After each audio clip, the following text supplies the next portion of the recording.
FPL is getting ever so closer to that Game Week 1 deadline. So here is everything I'll be looking at in preparation for Game Week 1. The sections of this video are all listed here with the timestamps, so if you want to skip around, feel free. Alright, here we go. Here is my first real draft. This will certainly not be my team to start the season, however it's around the structure and strategy that points in the direction of where I'm looking at, and I like all these players. Starting off at the back we have Verbruggen and Kinski. At the moment I'm set on a bench boost 2 strategy with an early wildcard loading. I think that extra money from the cheapest assets on the bench is very useful once you've played the bench boost, and I really like that Coventry fixture against Hull in Game Week 2. I also hate the bench boost chip, so getting rid of it early saves later pain. I've bench boosted with so much money on it before and it gets me no points. Last year I bench boosted 5 points. In terms of Verbruggen and Kinski, I think they're the best 4.5 million goalkeepers. They both have these medium kind of fixtures where a goalkeeper can get really big hauls in. For example, if they're making saves and they do get that clean sheet, there's quite a high chance of bonus points and getting that big goalkeeper haul. With an early wildcard, I only need them for a few weeks, so I'm happy to go with these two 4.5s until I lock in a safe pick like Raya. Now, moving on to defenders. Ballard is my first pick. I like Sunderland's fixture against Ipswich and then Fulham, so one clean sheet in those first 2 or 3 games I'd be very happy with, but he also has a lot of set piece threat. I saw a post from Alex Rollo, who I'll mention later in the section later, that Ballard has the biggest big chance involvement for a centre back and he's very high for defenders anyway. I could definitely see him getting on the end of a set piece with all his aerial threat, and even if he doesn't get a goal involvement, he's pretty good for Defcon as well, so I'm quite happy with this pick at the moment. Next up we have Harry Maguire. Very similar to Ballard, he has this big set piece threat. I can definitely see him heading in a goal from a Bruno Fernandes assist. He already scored in the latest pre-season friendly and he's probably my favourite United defender. If it wasn't for the first 2, I would definitely not be going with a United defender, but I feel like you can't avoid those 2 fixtures. He also might get Defcon as well. In terms of his minutes, I'm not sure he's entirely locked for minutes, as De Ligt will return in the foreseeable future, but I'm pretty confident he'll start at least the first 2, and that's when I'll need him. My third 5 million defender is another centre-back with set piece threat and Defcon. It's Muharemovic. I hope I got that name right. When I saw him sign, I was quite excited, because in the World Cup game he got like 20 plus Defcon in games. He was very insane. So Defcon wise, he could be that new Senesi, that new Tarkowski, and I've said he'll be a season long keep and a template player. He also scores bicycle kicks, which is a bonus, but I don't expect that from him, but I'll take it if it happens. In terms of the fixtures, they're all quite solid. Leeds looks so good, and I think Leeds will get a top half finish this season. I think they have a very strong squad, and their defence seems to be very secure. All the Defcon players have all risen in price following last season, which I'm very happy about, as that was the one change that did happen from my previous video.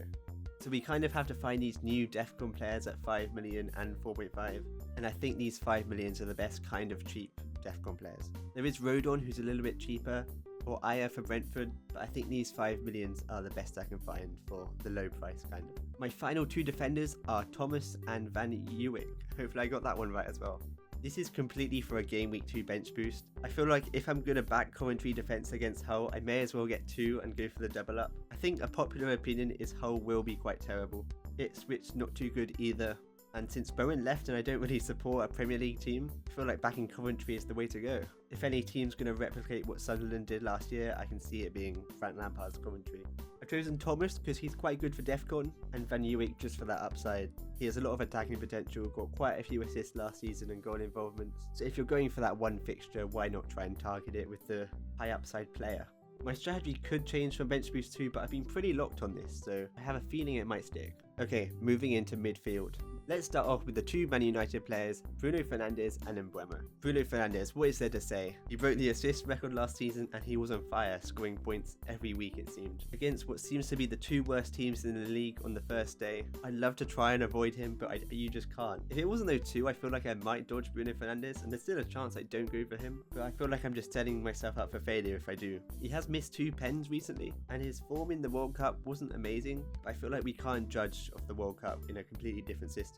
In terms of Brian Mbeumo, he's one of my favourite players left in the league. In pre-season he's been very involved, and seeing as Sesko's injured, I think he could play number 9, and even if he plays on the wing, I think I'll still pick him. He just has a lot of potential and he has that upside in the first 2 as well. Even that Everton game and even in the City game I can keep him. He scored against City last year and he does have that big game energy anyway, so it's a player I'm very happy with. Next we have Solis. In pre-season he's looked electric. He seems to be getting assists every game. 2 assists in the Community Shield and 90 minutes is what we like to see. I have a feeling he has a lot of upside as well with that first fixture against Coventry. And seeing as I'm wildcarding early, I feel like picks like these you can just make in the first few. For that first fixture in the Premier League, it's just a bit of fun to go for him game week 1. And I think Villa and Chelsea you can definitely target with attack as well. So I like this pick. And my second two are Sangare and Sangare, the double up. Sangare from Brentford, the minute I saw him sign, I was like, this guy is the pick. Brilliant for DEFCON and attacking numbers, he will be the template pick, I'm telling you. I got him in at 0.0% and I have a feeling he'll stay in. If DEFCON numbers in Ligue 1 were really good and he had some really good attacking numbers as well, think of Elliot Anderson last year except better. I'm also really annoyed he scored in the last preseason game. I was hoping he'd stay a bit more hidden, but you know, at least it's confirmation bias. The other Sangare is completely for bench boost too. The only reason I get him to try and get that DEFCON against Liverpool for that 4-pointer. If he gets that, I'm completely happy and probably won't pick him again in the season. Finally, the front line. Haaland, I've gone with him because he's Haaland and I've always said Haaland starts the season on fire. We always overthink to not go with him and then he starts it amazingly, scores hat-tricks every week, so I'm not going to overthink this time. At least I say that, there's still probably quite a good chance I don't go with him. He might not be in form though, as he did get 53 minutes in the recent friendly. But I feel like that's his first game, he's still settling in. If Maresca does say like he'll only play 70 minutes, then that's something to think about, but at the moment he's just in. Next we have João Pedro, probably the best player in pre-season. He's got so many goal involvements, seems to be the talisman of Chelsea at the moment. And he wasn't involved in the World Cup, so I feel like he's fit and ready to go, and he will be that good pick this year. Despite him being literally the biggest troll ever in FPL, I pick him at every single wrong time, and don't pick him when I should. I feel like I have to go with him this time. Please just be the right pick this time. Finally, Thiago. I feel like he is so locked in my draft. He's being completely underlooked. And the fixtures are really good. Pre-season, he's still been really good. He's scored like braces or quite a few goals.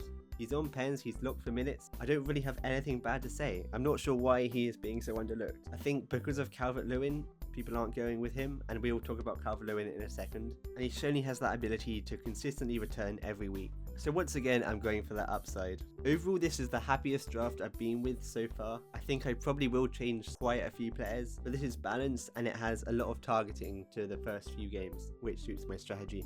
Now there are 3 players I have tried so hard to get in my drafts, and I'll list the changes that I could do now. By taking Thiago out for Calvert-Lewin and Solis for Gibbs-White, I could get to 2 players I'm so tempted to go with and still quite highly likely to go for. Calvert-Lewin seems to be so essential in template. He has been on fire pre-season as well. He's in my opinion the best 6 million player and has everything you want. Pens, fixtures, locked for minutes, basically the same as Thiago but lower price. So that is also why I want him, but you can't have 4, so maybe no Haaland is the play. Gibbs-White on the other hand, he's my favourite remaining player in the Prem, so that is basically why I want to have him. I do think the fixtures are quite underrated. Forest actually always seem to do well against Liverpool, so I think that fixture is good as well. And he could be the talisman in Glasnow's new system, and I just generally love him. I want to find a reason to go for him.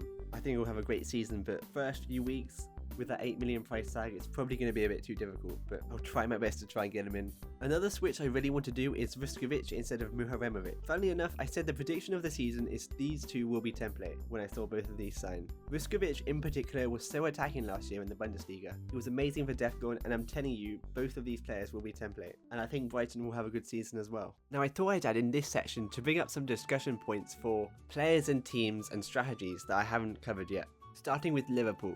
I really like the first fixtures that Liverpool have, but I don't know who the pick is. I feel like I'll end up with one of them, but I'm not sure who it is at the moment. Isak is the last forward I really like, but I feel like there's a bit of an injury risk with him, and the minutes might not be there. But I know he'll have a better season this year, so there is potential with picking him. Szoboszlai is so highly owned. It feels a bit dangerous to go against him based on how high owned he is. He is on set pieces and will have some goal involvement, but he seems to be playing deeper and he won't even get DEFCON much anymore. He seems to be just a boring pick, so that's why if I was going someone, I feel like it'd be Wirtz. He feels like the most attacking out of that Liverpool team and nailed for minutes. I just haven't been too impressed with him in the pre-season, and I picked him last year and it was just a mistake, so maybe I just wait and see. Next up, Arsenal defence. The big issue with this draft is I just don't have the money for Arsenal defence. If they only kept 1 clean sheet out of the first 3, I feel like that would be okay, but still going against the best defence in the league is just a big issue in itself. Calafiori seems to be the pick that everyone's going for. I really do think he is a good pick, so I'm not sure why I don't have him. He's playing so attacking, and I'm telling you, he will score a goal. But it's about finding that money. I think I will have one Arsenal defender, but it's about how I get there. Although, you know, never know, Coventry might score. So it's one to think about and wait and see. Now, if I was doing bench boost 1, I probably would go for 09, who's a 4 million Sunderland defender that will start, I think, game week 1. I could look at Ipswich, but I'm not too much a fan of them because I think Sunderland will score. But to be fair, bench boost 1, I still could stick with Sangari against Leeds. He could get Defcon and he might get that 4-pointer as well. So the team wouldn't change too much, let's be honest. There's the point of if I should get a better goalkeeper. I have been on Lamens quite throughout this early draft period. Obviously the team is not locked in any way, but a goalkeeper with 2 promoted teams and Everton seems pretty good at the start. Or it could go Raya, who is just the safety 6-pointer lock every week it seemed last season. I have a feeling I will go Raya in a few weeks, but at the start of the season it's about finding that money to put elsewhere and maybe save Raya for a few more weeks. I have even thought about going for Rushworth and going for triple Coventry on the bench boost too. Might be a bit too much, but hey, I'm a manager that plays with a lot of risk. Some other players I might just mention. Lafie, I have looked at him a lot. I've gone off him a bit, but those 2 Sunderland fixtures I could target. He is attacking, he is on pens, might be one to go for. Rodgers, I think Rodgers will be a great player for Chelsea this season. I'm just not too sure on starting with him. He's probably one for game week 4 against Hull. Overall, the draft and players will change. I haven't even mentioned Semenyo, Palmer, Gabriel, Saka, and more, so there's still some thinking time. Right, now I want to do a completely new section for FPL content. I've come up with some ideas that I think are pretty new. Me showing my team or showing my opinion of a player is exactly the same as what everyone else is doing, so I'm hoping I can show some new, hopefully interesting bits. First up, FPL Challenge, a section I don't see too many other YouTubers covering, maybe because the game isn't that popular or isn't that fun. But hey, if you did bad in FPL last year, at least you can do FPL Challenge. The graphics are a bit of a work in progress. If you don't know what challenge is, it's basically a free hit every week where you get to select 5 players and there's some cool twist to it. This week, for example, we've got double points for new signings. So I'll show the team I've made. In goal, I've got Trafford. He's a new signing for Leeds. And honestly, with these double point challenges, I think it is good to maximize the players that you can get double points with. So if Trafford gets even a save, that's a 6-pointer. So I don't mind the fixture, I'll take him. At the back, we're going to take Vuskovic. I've already mentioned I like his upside. I think he's a good player. And he's a new signing, so I think I'll go for him. I did think about Van Heck, so I might change to that. But I'm on Vuskovic for now. I have Rodgers in the team. I think Rodgers could do very well against Fulham, and I might even captain him. So I think I'll lock him in. I've got Bruno Guimaraes in the team as well. Coventry at home, I have to have one Arsenal, definitely. And the new signing, if he gets an attacking return, then I think I'm pretty happy with that. And I feel like I have to select 2 non-double point players. Both Fernandes and Haaland, the template ones. Obviously, the upside is huge for them. I think I will just put them in. I might change though. We'll see where I am by the deadline. But including FPL Challenge, I think this could be a fun section. I'll probably change it a bit if I do my game week videos. But a cool twist to FPL. Next up, we have my predictions. I haven't worked out how this structure of these predictions will work, and also how I win. Maybe I try to go 5 out of 5 each week, or maybe I need to go more specific and set myself some real rules, like predicting a specific low-end player to score. Anyway, let's get into my predictions. My first prediction is that a high selected player will not return, and I'm going to go with Szoboszlai. I think if he's playing quite deep, and if he is against Newcastle, I know Newcastle are pretty poor at the moment, but it will always be hard playing away at St James's Park. And I haven't been too impressed with Szoboszlai in pre-season. He can score a goal from outside the box and brilliant free kicks, but I think there's still quite a high chance he doesn't return. Watch this blow out in my face. Next up, I'm going to predict someone that I think will return. I'm going to say Rodgers will score in his first game for Chelsea. In a friendly, we saw him score the minute he got on the pitch in his first pre-season game, and I think he'll just start on fire. If I'm saying this, I'm not sure why I haven't got him in my team, but sometimes you back a player for scoring rather than putting them in your team. I could make this prediction a player I don't own to score, which would make sense. So yeah, I think Rodgers could start off great. Next we have a team prediction. I'm going to go with Brighton to beat Villa. Villa look all over the place. They've lost Rodgers, Tielemans, Emi Martinez. I'm not sure if Luca Dean's a massive loss, but they did lose Dean anyway. I do like their new goalkeeper signing, to be fair. And they have some key players already injured, like the new signing João Gomez. So I think Villa could be a bit weaker at the start of the season. And Brighton just seem to be a really well structured team. They already have got game time from pre-season and in the Conference League. And I back this as a bit of a rogue one. This might not even be too rogue, it might be the popular opinion, I don't know. Anyway, next prediction, I'm going to say another United attacker will outscore Bruno and Mbeumo. When everyone's looking at these two, it could easily be someone else like Cunha or Ahmad, or who else do they have? Tielemans or Mainu. Probably not Mainu, but someone like Cunha I feel like has been a bit forgotten, and we know how easily he could get that massive haul.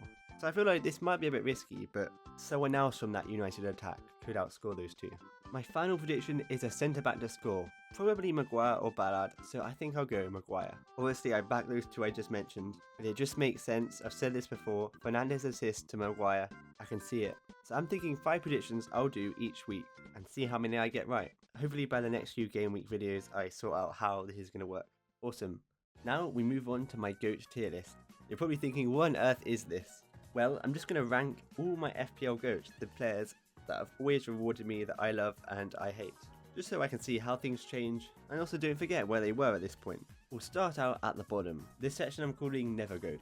Players that have always been against me, never worked out, players I quite dislike if I'm honest, in an FPL sense. João Pedro, I said before, I buy him at the wrong time, don't buy him at the right time. Same with Palmer. I remember when I captained him against Man United, and then Sanchez got a red card, and so Palmer was brought off 10 minutes later. And then I captained him in the double, and he blanked and got injured. So I'm hoping Palmer will just go back to the Palmer we know, but I know he is carrying an injury, so there's a bit more sympathy. And then Enzo Fernandez, he always just seemed to score when I didn't want him to. I don't think I ever owned Enzo Fernandez, and only have bad FPL memories with him. So all those Chelsea players are basically going in there. Right, into not GOAT. Players that have been against me, but not as bad. Bruno Fernandes, I backed against him so much last year, and he did punish me. Fun fact, I did own every Bruno Fernandes goal last year, despite not owning him for like 13 game weeks. But still, the captaincy was difficult to go against, and so he wasn't on your side. But he can easily move up. Gyökeres, I feel like he's just a troll at this point. Not as big as the other ones down below, but still, whenever I bring him in, he just does nothing. I don't think I will own him again. And then Sarr, honestly a massive troll. I think he blanked for like 5 game weeks, then got injured, then he does amazing stuff when he's not on your team. Another one that you just think, you have not rewarded me. Alright, into a little GOAT. This is now the more positive side. Ones that have been quite nice to me, and I can look at favourably.